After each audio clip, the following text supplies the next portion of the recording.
बहुत समय पहले की बात है। महाभारत के युद्ध का समय था। उस समय भीम के पौत्र और घटोत्कच के पुत्र बर्बरिक नाम का एक वीर बालक था। वह बचपन से ही अत्यंत शूरवीर और भगवान शिव का अनन्य भक्त था। बर्बरिक ने महादेव की घोर तपस्या की थी। उनकी तपस्या से प्रसन्न होकर भगवान शिव ने उन्हें 3 अमोघ बाणों का वरदान दिया। इन 3 बाणों के बल पर वह पूरा युद्ध कुछ ही क्षणों में समाप्त कर सकता था। परंतु बर्बरिक ने वचन दिया था, मैं सदा कमजोर पक्ष का साथ दूंगा। जब महाभारत का युद्ध शुरू होने वाला था, तो श्री कृष्ण ने यह सुनकर कि कोई वीर अकेला ही युद्ध समाप्त करने की शक्ति रखता है, उसकी परीक्षा लेने का निश्चय किया। श्री कृष्ण एक ब्राह्मण के रूप में बर्बरिक के सामने पहुंचे और बोले, बेटा, बताओ, तुम किस पक्ष में युद्ध करोगे? बर्बरिक ने नम्रता से उत्तर दिया, प्रभु, मैं तो हमेशा कमजोर पक्ष का साथ दूंगा।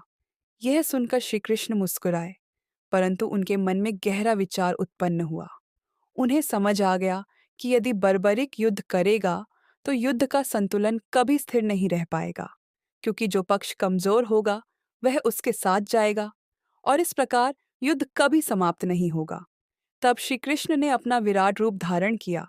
बर्बरिक ने जैसे ही यह दिव्य रूप देखा, वह भाव विभोर होकर श्री कृष्ण के चरणों में गिर पड़ा। श्री कृष्ण ने कहा, बेटा, तुम्हारा संकल्प बहुत पवित्र है, पर धर्म की रक्षा के लिए मुझे तुमसे एक बलिदान चाहिए। मुझे तुम्हारा शीश, सिर चाहिए। बर्बरिक मुस्कुराया और बोला, प्रभु, यदि मेरा सिर आपके धर्म यज्ञ में काम आ सकता है, तो यह मेरा सौभाग्य होगा।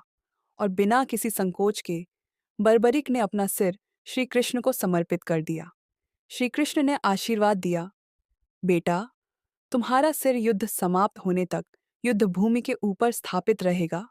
तुम इस महान युद्ध के साक्षी रहोगे। युद्ध समाप्त होने के बाद श्री कृष्ण ने पूछा, बेटा, बताओ, विजय किसकी हुई? बर्बरिक का सिर बोला, प्रभु, मैंने तो केवल आपको ही सब कुछ करते देखा है। आप ही के सुदर्शन चक्र से सब हो रहा था। विजय तो आपकी ही हुई है।